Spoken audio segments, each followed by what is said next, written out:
Hey everyone, welcome back to another episode of Eyes Open Podcast, because once you see it, you can't unsee it. I'm your host, Richard Thomas. I'm Amber Nordstrom. And today we have a special guest, a personal guest of mine, my father, Don Railey. Thank you for joining us. I've known him all his life.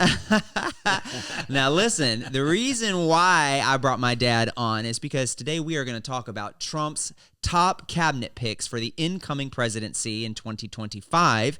And there's none other that I would rather discuss these cabinet picks than my father. I think you have been voting for presidents for, how many presidents have you voted for? About 9 of them. Nine. Back to Richard Nixon. 9 presidents. 1968. Richard Nixon. All right. So I think he knows a little bit about politics, far more than I do. And of course, he consumes Fox News like it's the gospel truth. I love it. I'm Republican, folks. Yeah, Don't worry. he's a Reagan Republican. So I don't even claim Richard Nixon, but he's definitely a Reagan Republican. We love him. Yeah. But today we wanted to talk about the top cabinet picks. And I think he... Yes, but I want to talk about some history makers. Okay. Because who's the history makers? Well, so, Trump has been labeled as this misogynist. Oh, yeah. But he's making blondes great again. He's bringing in some powerful women. Bringing in women. And so I think even just as his speech upon, saying he won, he even talked about Susie Wiles, who then was named the first woman as chief of staff. Chief of staff. So Susie Wiles, what do we know about Susie Wiles? Well, actually, I was looking into her, and not only did she help with his campaign in 2016, he also, of course, had her for 2024. But as I was looking into her, she also helped with Ronald Reagan's 1980 campaign. It's been a while. So she's been around this for a while. Yeah, absolutely. So, he likes to say she's behind the scenes, but she's a machine. This woman has strategy, this woman has brains, and she is about to become the very first woman to be chief of staff. Well, we have his announcement clip. Let's go ahead and watch that clip. Lost that little thing called special. We have to make it so. We're going to make this so great. It's the greatest country. I think this video is from his right after election country speech. In the world by far, and they did down right at Mar-a-Lago. now we're going to just work very hard to get all of that back. We're going to make it the best it's ever been. We can do that. He's a we machine. had to wait longer, I don't know. It was going bad, and it was going bad fast. We're going to have to seal up those borders, and we're going to have to let people come into our country. There's lots to do. We want people to come back in, but we have to let them come back in, but they have to come in legally. They have to come in legally. Let me also express my tremendous appreciation for Susie and Chris, the job you did. Susie, come here. The job you did. Chris, come here, Chris. Susie likes to stay sort of in the back, let me tell you. Yeah. The Ice Maiden. We call her the Ice Maiden. Ice Maiden. I love his nicknames for people. My favorite. Come here, Chris. They love her. You hear the crowd, they love her. She's not in the background. Yeah, she's very shy. She's not a public persona. I like that about her. Right. She just gets the job done. Yeah. Right, that's right. And that's what a chief of staff is. See, in the past, we've had too many people that the spotlight went on them because they were controversial. Right. He just wants a lady that gets the job done. Yeah. So she's the first chief of staff as a woman, first woman chief of staff of any. You would think that the Democrats would have done it since they love to do identity politics, but they didn't do it. It's funny. He did it. He did it. So he's going to do it. Trump loves women. Who's the next cabinet pick you want to talk about? Well, okay, so let's talk about the history makers, right? So Carolyn Levitt, she is going to be the youngest ever press secretary. So she's only 27. Yeah. She's a brand new mama, just had baby in July, if I'm not mistaken, which is her second. I think she has 2 little boys. But I'm telling you, he has these beautiful blondes, but she's spicy. She's spicy. quick on her feet. I'll be she honest, knows. I misjudged her when I first saw her on Instagram when he posted her photo. I was like, not another blonde bimbo. I'm sorry. He's making blondes great again. He's making blondes great. Listen, Fox News has a long list. If you look at the side-by-side photos of all of the pundits on Fox News, they're all blonde, most of them, blonde, blue eyes. And so when he picked her, I was like, oh, God, not another blonde. But when I went and researched her and I saw the way she communicates, no wonder he put her as the press secretary. Yeah. She's a bulldog. I would not want to tangle with her on national news. And a lot of people have tried. So we have a few clips I want to show you. And this is what changed my mind about her. When I heard her communicate, I was like, oh, yeah, this is why he picked her. Let's check these clips out. Joining me now is Caroline Levitt. She's the National Press Secretary for the Trump campaign. And Caroline, I want to start with Mr. Trump's comment last night. We spoke about it just a few minutes ago in our last segment, where he said he'd protect women, quote, whether the women like it or not, I'm going to protect them. Given the sexual misconduct allegations against him, the E. Jean Carroll case, can you see how that might make some women uncomfortable saying he's going to do something, whether they like it or not? No, I can't, because if you look at the full context of President Trump's remarks, he brought this up in the context of illegal immigration and protecting women from the illegal immigrant criminals, which we know there are nearly 500,000 of them in this country right now, protecting them from rape, from robbery, from assault, and from murder, which unfortunately in Kamala Harris's America, we have lost far too many innocent women at the hands of illegal people who should have never been here in the first place. So that was what President Trump was saying. As a woman myself, I am not offended by those comments. In fact, I want a president who is going to protect me and my family. And I know so many other women feel the same. And that's why tens of millions of women across this country are going to be casting their ballots for President Trump. And they did. I want to stay on this topic of how the Trump campaign is messaging to women, because I'm going to play something that we heard this week from Trump's former primary rival, Nikki Haley. There was also another clip that really had me on board, where she literally was on ABC News. And once again, the political pundits, which I call them pundits, but they're nothing but scripted actors on television. More correctly, they're punks. They're punks, and they literally want to constantly frame Trump or anybody that's conservative, that's not part of their BlackRock-owned machine, which is run by the Democrats. Literally, they frame us as being something we're not, and in this instance, they came against the wrong woman. Listen to her.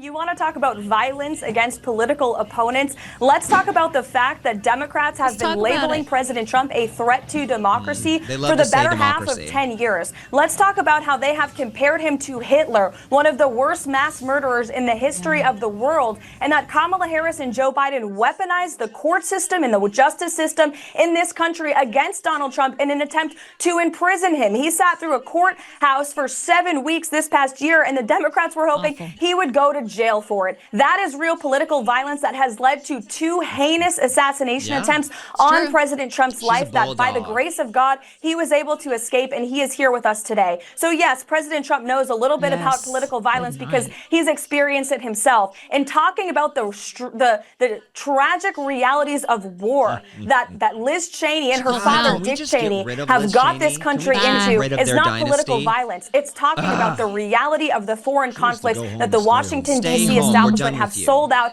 young Americans to for decades.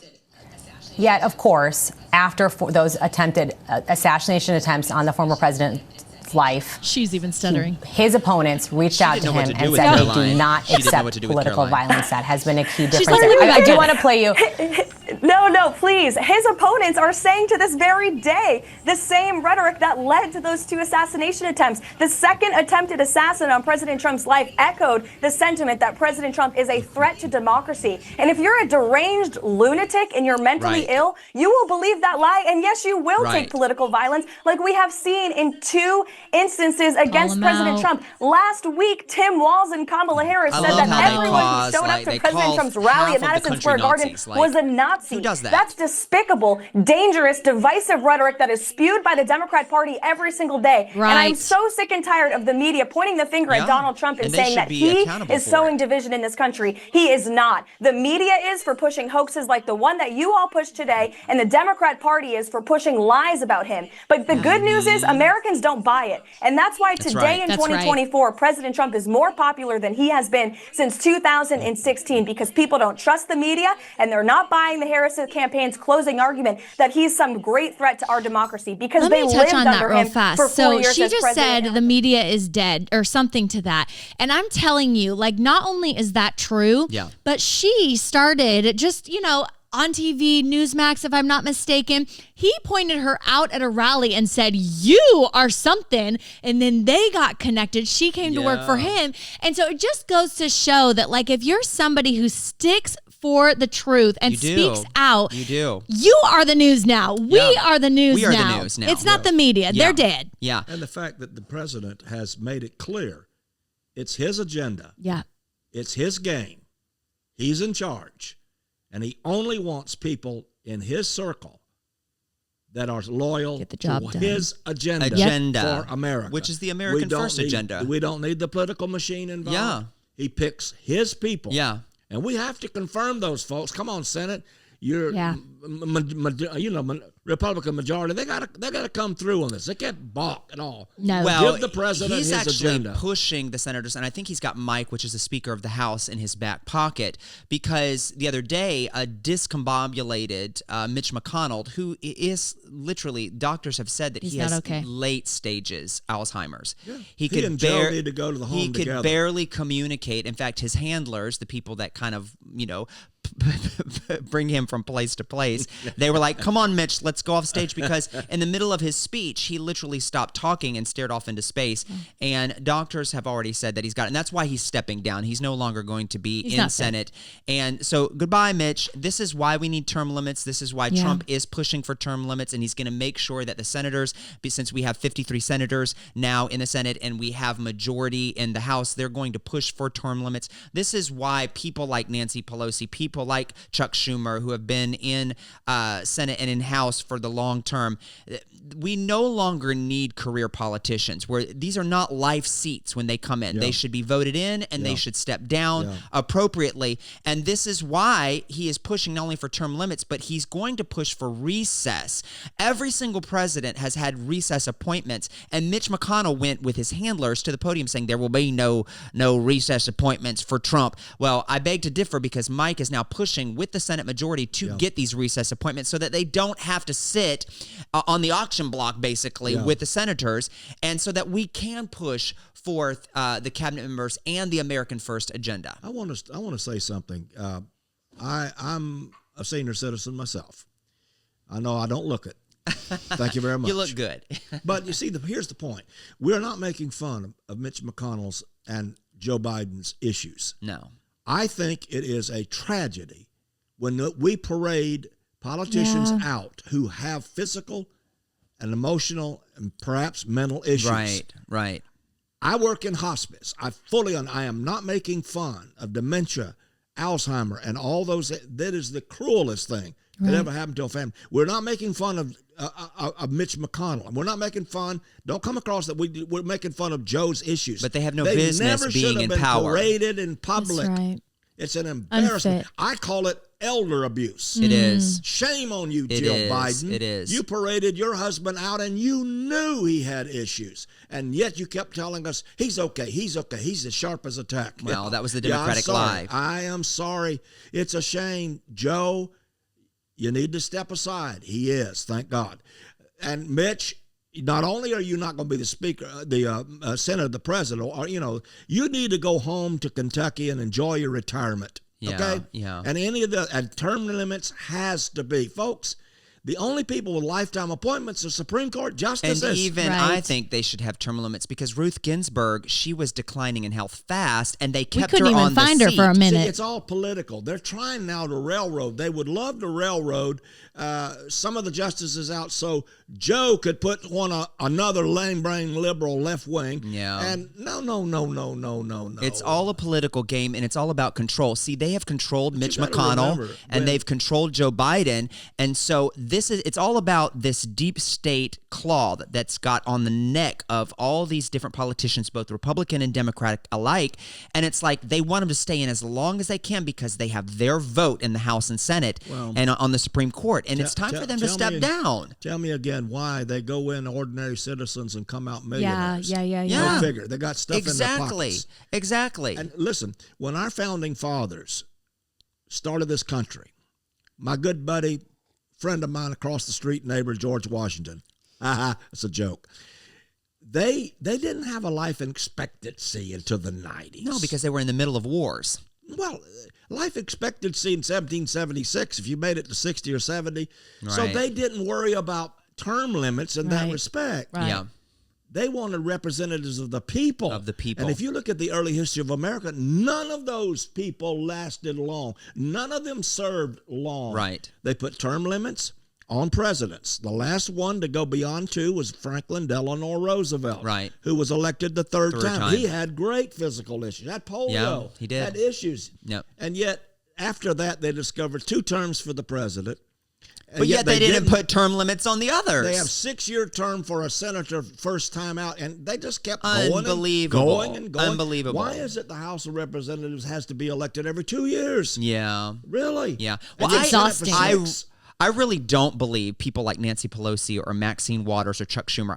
This is where the fraudulent election machine. I think that once they realize that they could rig elections state by state by state, it's not just the Trump election that they've been rigging for so long. They've been rigging it probably for 50 years. Mm-hmm. So people like Nancy Pelosi, her being a lifetime House Speaker of the House, or not Speaker of the House, but she's been in government probably, how long has it been? 50 years she's been in government? She's been in government so long, and then Dianne Feinstein dying at 90 years old, and she had somebody proxying for her vote. She should have left 20 years ago after serving the country. Why do we parade these senior citizens out? It's awful. And they're no longer relative. That they're not. They're no longer relative. No. That's elder abuse. No. Stop it. But I want to go back to something that you said, and you said that you need to give the president what he wants. Here, the people have spoken. Right. That map turned red. You said Completely something red. a week or so ago about how there are no blue states, there are just blue cities. And so here's what we need to get loud about: is we picked our president. We knew full well what he was going to put into motion. Make it happen. Sit your tail heinies down. It's a mandate. Yep. Sit your tail heinies down for your agenda, because you just have been in office for far too long and you think you need to put up a big old stink. The people have spoken. They have chosen. They have voted. Well, the Washington elite, they're scared because it's been a club. You need to understand that, and I said this on the last episode, I said it's not Democrat versus Republican. It's the elite versus us, the American people, the average American people. So the people voted, not only the popular vote, the electoral vote, the Senate, and the House. We are a majority conservative nation. I know a lot of the liberals want to say, oh, well, it's only the dumb people that voted for Trump. I had a Republican who is partially liberal in Midtown tell me on the phone the other night, which I wanted to come through that phone at him, saying that it's only the poor, uneducated people that voted for Trump. I'm like, wait a minute, 70 plus million people? No, a lot of doctorates voted for Trump. Yeah. My brother has a doctorate. He voted for Trump. I've gone to so many rallies where I have met doctors, lawyers, people in high positions of power that voted for Trump because they were pro-American. And that's why they voted for a pro-American, a president that's going to put Americans first, not Ukraine, not Israel, Americans first. So and people were tired of the economy. That one thing I left that conversation with that gentleman on the phone. I said, no, the people that voted for Trump were people that were tired of paying $400 for groceries, tired of filling up their tank at $100, tired of politicians in Washington, D.C. only voting for foreign people, voting for the, like, why are we spending billions of dollars, $300 billion plus in Ukraine, where we have no stakes in that war? And Trump has already said that the moment he gets into the White House, he's going to resolve the Ukrainian-Russian war and the Israeli war with Palestine. I mean, he is the problem solver. So when you say that Americans are stupid and they're just voting because they're dumb for President Trump or they're hicks, you're ignorant. Those are the dumbest comments, because if you are educated, you're going to vote pro-American. If you are pro-business, if you're business owners, you're going to vote for a pro-American president. They think if you've got an education, you don't have any common sense. This is a common sense issue, folks. It's common sense. Donald Trump said repeatedly, this is a party of common sense. I mean, it's a sad day that we're all the way down to the point in 2024 we have to talk about common sense. But that's really what it's become, because everything's gone wacko, and we're now just coming back to the middle. Well, and so like I said, Donald Trump deserves to get the people that are on his team. Now, remember, these are not lifetime appointments, folks. No, they serve at the pleasure of the president. Donald Trump's famous. He can hire and fire. He loves that word. You're fired. And if they don't work out, if they're not loyal to him. if they don't, and they don't have to be experts. Yeah. Some of these appointments he's got, they're looking at us, well, they're not an expert in that. You don't have to be an expert. You're there for one reason, represent Donald Trump's issues at that platform. Well, it's not even just his issues. Let's take him out of the equation. These are Americans' issues. Well, he's speaking for the American people. Yes. He wants to bring oil business back to America and not on foreign soil. That makes sense. He wants to do tariffs. So he actually was talking about tossing the idea around reducing taxes eliminating federal income taxes, which all Americans, Democrat and Republican, want. We are taxed so much. And he's like, let's do tariffs. Let's try out raising tariffs, which we should have already been done with China and with Europe. Let's fill our coffers with the other people in the world's monies that they're taking instead of advantage sending our money abroad. Instead of putting it on our backs as taxpayers. Stop paying for stuff that we don't want. Well, since the Democrats love to do identity politics, he's beating them at their game because he's putting all of these women, because they've called him a misogynist. They've used the term, grab them by the pussy. I'll say that, go on our podcast, because that's what all the mainstream media used when he was in a private conversation on a bus back in 2015 or 2014. Well, let's go ahead and talk about that, because all these women are offended, and because they were offended at that one time that he said that, they voted for the opposite, and yet here he is filling up his cabinet with women. So much for being a misogynist. Well, and they were told to be offended because they took his one line way back when and pumped it over and over and over, getting them all riled up. Well, their favorite line now is that he is a convicted felon. He's a felon. Which, by the way, as of yesterday, that judge has now tossed that whole case out. The case in New York with all of the indictment, how many? 34? It was too many. 34 felonies that's been thrown out. But the one with Letitia James still stands. They're trying to bankrupt the man in New York. If I were him, I would have already closed up operation. Oh, you mean Letitia James, the one that slept with her associate and spent all that government money on him? That got elected because she says, I'm going to get Trump. And where he had to put up all those billions of dollars in bond. That's not settled. They want to all but bankrupt him over some judge said he knew better about the property evaluations of Mar-a-Lago and other places. Come on, folks. Well, that is so dumb. I love it because every time they call him a racist, he proves not to be a racist. Every time they call him a misogynist, he proves he's not. And he really has nothing to prove. He has a long-standing record as being a businessman. He's had failures, he wasn't but he's these had things successes. until he ran for office. Correct. He was a Democrat.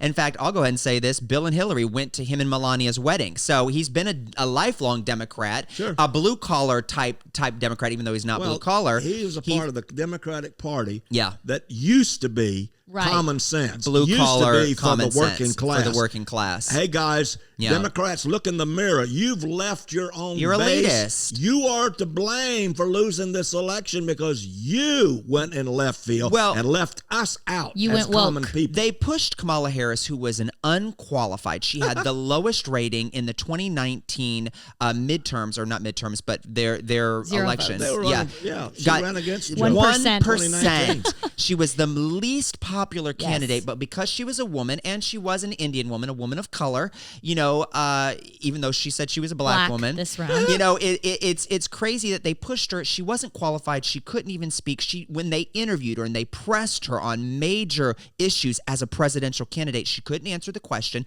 And then she used all of the Hollywood elite, basically blackmailed them with the P. Diddy tapes. I've got good word on that in order to get their endorsements. That brings up that lady that nailed him in the debates in 2019. Absolutely. Who's now going to be on another woman on You're the talking cabinet. about Tulsi Gabbard. Tulsi Gabbard. We're going to get into her. She destroyed her, and we're going to play this clip, but I wanted to make a point that literally they spent how many billions of dollars on Kamala's campaign? I mean, it was a ton, and they're still in debt. And they're $20 million.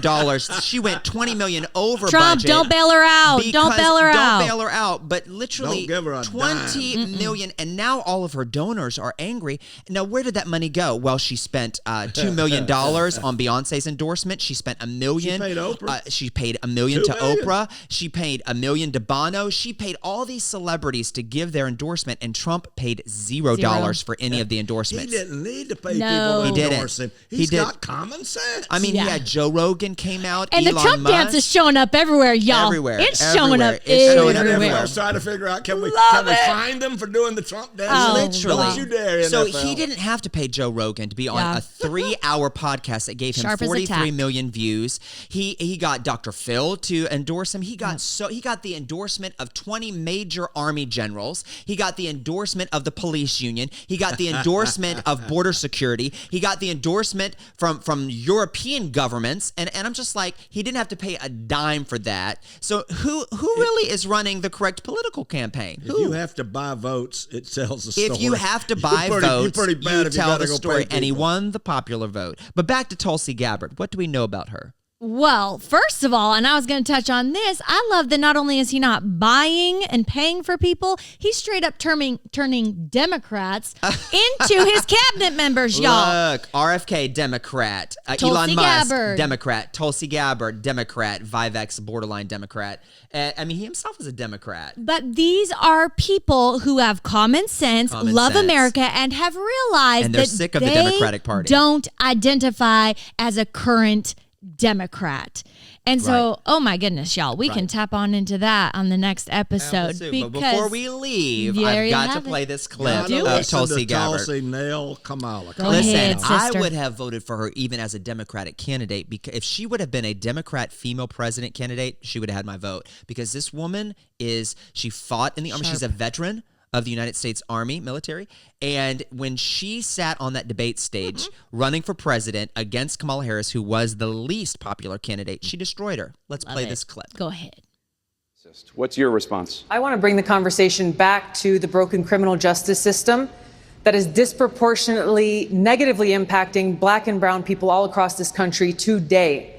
Now, Senator Harris says she's proud of her record as a prosecutor and that she'll be a prosecutor president, but I'm deeply concerned about this record. There are too many examples to cite, but she put over 1,500 people in jail for marijuana violations and then laughed about it when she was asked if she ever smoked marijuana. She blocked evidence.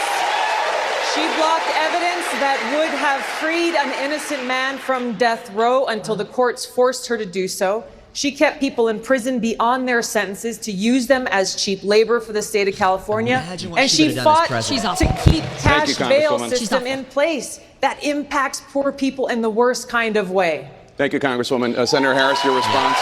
That was Tulsi Gabbard. You would not have wanted to tangle with her. And now, what position is she going to be? The national intelligence. She's going to be over the national intelligence. She is already talking about the biolabs in Ukraine. She's uncovering things. So we pray for her safety, because she's going to uncover the deep state, and she's going to hold them accountable. She has now flipped side to Republican. She went from Democrat to independent. Now she's on the Trump train and is now part of the cabinet of Donald Trump's presidency in 2025. I'm excited about these women that are coming in. They're ball busters. They're not going to take any kind of kickback from the system, and they're going to set in order a rightful presidency for Donald Trump, and a right economy, a right government. They're going to clean house. And on the next episode, we're going to be talking about some of Trump's male candidates for cabinet, and I'm excited about that. We'll see you on the next episode. See you there.